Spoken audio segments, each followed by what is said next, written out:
তো এখানে আমার মনে হয় যে এই বিষয় নিয়ে বিএনপি একটা মানুষের মধ্যে একটা ভয়, একটা আতঙ্ক সৃষ্টি করার চেষ্টা করছে। তাদের উদ্দেশ্যই হচ্ছে ওই আতঙ্ক সৃষ্টি করার। তারা যতই বলুক যে তারা নির্বাচনে আসবে না, শেষমেশ দেখবেন যে তারা এই যে যত নির্বাচনে তারা এতদিন কিন্তু সব নির্বাচনেই তারা বলেছে তারা নির্বাচনে যাবে না, তবে শেষমেশ তারা নির্বাচনে যায়, একটা দুটো নির্বাচন ছাড়া। তবে আপনি স্থানীয় নির্বাচনের সাথে, স্থানীয় সরকার নির্বাচনের সাথে জাতীয় নির্বাচনের একটা পার্থক্যের কথা বললেন।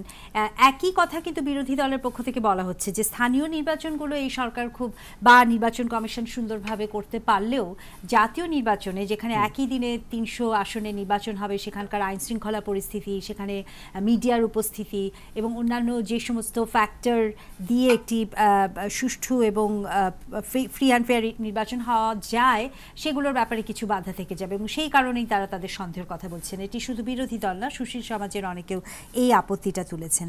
সেই ক্ষেত্রে আপনি কি বলবেন যে তত্ত্বাবধায়ক সরকারের পক্ষে শুধু বিরোধী দল নয়, সমাজের অন্যান্য অংশের লোকেদেরকেও কি কনভিন্স করা সম্ভব হয়েছে? ইলেকশন পরিচালনার ক্ষেত্রে আপনার লোকাল ইলেকশন বলেন, ন্যাশনাল ইলেকশন বলেন, কোনো পার্থক্য নেই, সেটা সরকারের উপর নির্ভর করে। আর এখানে প্রশ্ন আসে হলো আবার সেই চরিত্রের, সেটাই হচ্ছে মূল প্রশ্ন। বিএনপি হচ্ছে কি বলবো, তারা অভ্যস্তই এই চুরি করে। বিএনপির অধীনে আমি বলবো যে হ্যাঁ, নিরপেক্ষ নির্বাচন করা সম্ভব না, কারণ তারা দেখেছে 96 সালে তারা নির্বাচন কারচুপি করেছে। মাগুরার বাই ইলেকশন বলেন, ঢাকা 10 বলেন, 2006 তারা একদম ভোটার লিস্টে মানে 1,40,00,000 ভুয়া নাম ঢুকিয়ে নতুন ভোটার লিস্ট করে তারা নির্বাচন সাজাতে যাচ্ছিল। কথা হলো যে আওয়ামী লীগের কিন্তু সেই চরিত্র নাই। আওয়ামী লীগ কোনোদিন নির্বাচন কারচুপি করে নাই, কোনোদিন করে নাই। আওয়ামী লীগ একমাত্র দেশের মানুষের ভোটের অধিকার রক্ষা করেছে, তার জন্য লড়াই করেছে। এটা আওয়ামী লীগের চরিত্র। সুশীল সমাজের অনেকেই আতঙ্ক করছে, তাদের আতঙ্কের কারণ ভিন্ন। আমার যা মনে হচ্ছে এখানে হয়তো একটা ষড়যন্ত্র ছিল যে একবার ক্ষমতায় আসতে পারলে আমরাই দেশ চালাবো, যে একটা কি গভর্নমেন্ট অফ ন্যাশনাল কনসেনসাস বা কিছু এরকম খুব আভাস শোনা গেছে। সেই আভাস তো এখনো আছে। নির্বাচনকালীন সরকার নিয়ে যদি একটা সমঝোতা বা সিদ্ধান্তে না আসতে পারে প্রধান দুই জোট, তাহলে সেই ধরনের আশঙ্কা তো থেকেই যায়। তাহলে তো সুশীল সমাজ ওরকম যদি একটা নন ইলেক্টেড সরকার জোর করে আসে, এটাই তো হচ্ছে ষড়যন্ত্র, যে তখনই হচ্ছে সুযোগ আমাদের এই কিছু সুশীল সমাজের ক্ষমতা দখল করে সেই ঠিক 111 মতন আবার আসার। আর তখন দেশের কি পরিস্থিতি হবে, এটাই হচ্ছে আমাদের একাংশের নিশ্চয়ই সমাজ এক না। এবার আমরা একটু সামনের দিকে তাকাই, আমাদের অনুষ্ঠানের সময় শেষ হয়ে আসছে। সেটি হলো যে এইবার বিশেষ করে তরুণ ভোটারদের সংখ্যা আরও বেড়েছে গত নির্বাচনের তুলনায়। তাদের জন্য আপনি কি ধরনের বাংলাদেশের স্বপ্ন দেখছেন? আমরা একটা ভিশন দিয়েছি, ভিশন 2021। আমরা এখন এই 5 বছর হয়েছে, সেই ভিশনের 1/3 পথ আমরা এগিয়ে এসেছি। কাজ অনেক হয়েছে, কাজ আরও বাকি। আমরা বাংলাদেশকে এগিয়ে নিতে থাকতে চাই। অলরেডি আমরা যখন ক্ষমতা নেই তখন আমাদের পার ক্যাপিটা ইনকাম ছিল মাত্র $600, এখন অলরেডি সেটা 900 প্রায় 1000-এ চলে এসেছে 4.5 বছরে। বাংলাদেশ হবে একটি দারিদ্র মুক্ত দেশ।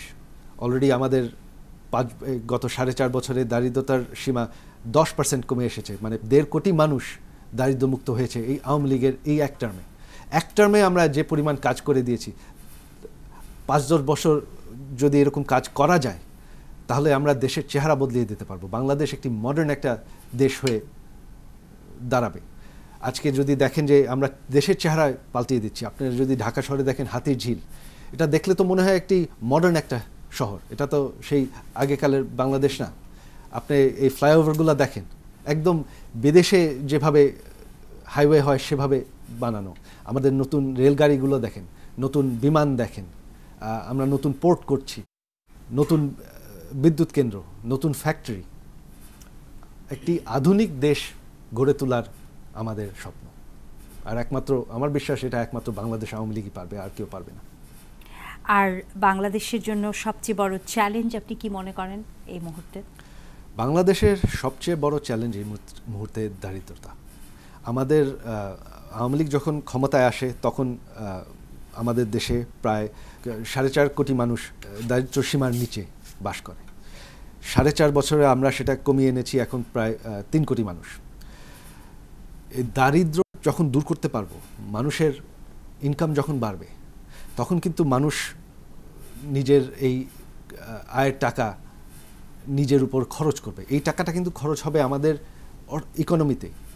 তখন আমাদের এই যে কনজিউমার ড্রিভেন ইকোনমি একটা হয়ে যাবে, দেশের ভিতরে কনসাম্পশনটা, দেশের ভিতরেই যেই ট্রেড, যে বিনিয়োগ, সেটা আমাদের যেহেতু লোক সংখ্যার অভাব নেই, সুতরাং সেখান থেকে একটা এক্স্যাক্টলি সেটাতে আমাদের গ্রোথ কিন্তু আরও অ্যাক্সেলারেট হবে। এখন যে গতিতে আগাচ্ছে তার থেকে আরও দ্রুত গ্রো করবে আমাদের অর্থনীতি, আর তাতে আমরা সবাই লাভবান হব, দেশ আরও দ্রুত এগিয়ে যাবে। এই দারিদ্র্য বিমোচন তো একটি লং টার্মে, ইমিডিয়েট সামনের যেই এক ধরনের ধর্মীয় অতিরক্ষণশীলতা, হেফাজতের 13 দফা, তার পাশাপাশি মানবতা বিরোধী বিচার শেষ ও অপরাধের বিচার শেষ হবে কিনা, আদৌ হলে কার্যকরী হবে কিনা, এই যে কতগুলো চ্যালেঞ্জ, এর মধ্যে কোনগুলোকে আপনি আপনার দলের জন্য এবং দেশের জন্য সবচাইতে বড় চ্যালেঞ্জ বলে মনে করছেন? বাস্তব হচ্ছে যে হ্যাঁ, এই ধর্ম নিয়ে যে আমাদের বিরুদ্ধে অপপ্রচার করা হচ্ছে, এটা একটা গুরুত্বপূর্ণ বিষয়। আওয়ামী লীগ হচ্ছে, আমরা বাঙালি মানুষের জন্য আছি এখানে, আমাদের বেশিরভাগ মুসলমান, আমরা মুসলমান, তবে আমাদের হিন্দু ভাইরাও আছে, খ্রিস্টান ভাইরাও আছে, বৌদ্ধ ভাইরাও আছে, তাদেরকে তো আমরা বাদ দিতে পারি না। তার জন্য আমরা সবাইকে সাথে নিয়ে বাঙালি জাতির জন্য আমরা কাজ করতে চাই, আমরা কাউকে ধর্মের জন্য বাদ দিতে চাই না। তবে আমাদের যারা বিরোধী, তারাই অপপ্রচার করছে আমাদের বিরুদ্ধে যে বাংলাদেশ এই হয়ে যাবে, ওই হয়ে যাবে। এটাকে আমাদের এখন বাংলাদেশের মানুষের কাছে আমরা নিয়ে যেতে চাই। বাস্তব কথা তাদের একটু জানতে হবে, যেটা অনেক ক্ষেত্রে বলা হচ্ছে না। আমার মা অত্যন্ত ধার্মিক মানুষ। তিনি প্রত্যেক দিন ভোরবেলা ওঠেন, ফজরের নামাজ পড়েন, তিনি বসে সকালে তারপর চা খান, কোরআন শরীফ পড়েন, প্রতিটা দিন, প্রত্যেকটা দিন, তিনি বিশ্বের যেখানেই থাকে। আর তার বিপরীতে যদি আমরা দেখি, যখন বিরোধী দলীয় নেত্রীর এই ক্যান্টনমেন্টের বাসা ছাড়তে হয়েছে, 2টা বাসার একটা বাসা ওনার ছাড়তে হয়েছে, তখন আমরা দেখেছি, খবরে দেখেছি, টেলিভিশনে দেখা গেছে। তাহলে আমি বাংলাদেশের মানুষের কাছে জিজ্ঞেস করব, কারা ধার্মিক, কারা নাস্তিক? এটা আপনারাই যাচাই করেন। কথা অনেকেই বলতে পারে, মিথ্যা প্রচার অনেকেই বলতে পারে। বাংলাদেশের বিশেষ যে ভৌগোলিক জায়গায় আমরা আছি এবং নতুন সাউথ সেন্টার্ড বিশ্বের পরিপ্রেক্ষিতে আপনি বাংলাদেশের অবস্থানকে ভবিষ্যতে কিভাবে দেখেন? আমার নানার একটা স্বপ্ন ছিল, আমার নানা জাতির জন্য বঙ্গবন্ধু শেখ মুজিবুর রহমানের একটা স্বপ্ন ছিল যে বাংলাদেশ সাউথ এশিয়ার সুইজারল্যান্ডের মতন প্রতিষ্ঠিত হবে, যে আমরা হব যে যত এশিয়াতে যত ট্রেড হয়, যত বিনিয়োগ হয়, যত কমিউনিকেশন হয়, বাংলাদেশ এটার একটা হাব হয়ে দাঁড়াবে। সেই স্বপ্ন বাস্তবায়ন করতে কিন্তু আওয়ামী লীগ লেগে আছে। আমরা এশিয়ান হাইওয়ের সাথে কানেক্টিভিটি করছি, আমরা অলরেডি ইন্ডিয়ার সাথে আমাদের টেলিযোগাযোগের কানেক্টিভিটি চলে এসেছে। আমরা ইন্ডিয়ার সাথে 3টি ফাইবার অপটিক কেবলে যোগাযোগ করেছি, কানেকশন দিয়েছি। আমরা আমাদের সিপোর্টের টাকে, আমাদের চট্টগ্রাম পোর্টটাকে এক্সপ্যান্ড করার কাজে ব্যস্ত আছি, কারণ আমাদের আশা আছে যে চীন এবং নেপাল, ভুটান এবং ভারতেরও মাল আমাদের পোর্ট দিয়ে যাবে, তাতে কিন্তু আমাদের দেশের লাভ হবে। সেটার যে ভাড়া, যদি ভারত তাতে রাজি হয়, ভারত অবশ্যই রাজি হবে, কারণ তাদের ইকোনমিক কারণে তাদের জন্য লাভ, তারাই সমুদ্র বন্দরের প্রচুর সম্ভাবনা আছে। এক্স্যাক্টলি।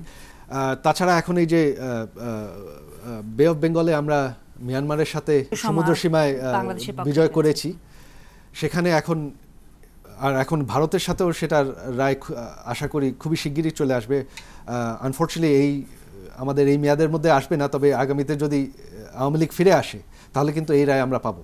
আর আমার বিশ্বাস একমাত্র আওয়ামী লীগ ফিরে আসলেই কিন্তু এই রায় আমরা আমাদের পক্ষে পাবো। তো তখন বে অফ বেঙ্গলে আমরা এক্সপ্লোরেশন করার, বিনিয়োগ করার সুযোগ এখন আমাদের অনেক বেড়ে যাবে। এখান থেকে আমরা চাচ্ছি যে আন্তর্জাতিক শিপিং বাংলাদেশে আসবে। এই একটি স্বপ্ন আমাদের আছে যে বাংলাদেশ সম্পূর্ণ সাউথ এশিয়া এবং এশিয়ার একটা হাব হয়ে দাঁড়াবে। সজীব ওয়াজেদ জয়, আপনাকে অনেক ধন্যবাদ আমাদের সঙ্গে এতক্ষণ সময় দেওয়ার জন্য। আপনাকেও আমার আন্তরিক ধন্যবাদ, ৭১ টেলিভিশনকে এবং বাংলাদেশের মানুষকে আমার আন্তরিক ধন্যবাদ। ৭১-এর সঙ্গে থাকুন, ৭১ সংযোগ দেখুন নিয়মিত। ধন্যবাদ।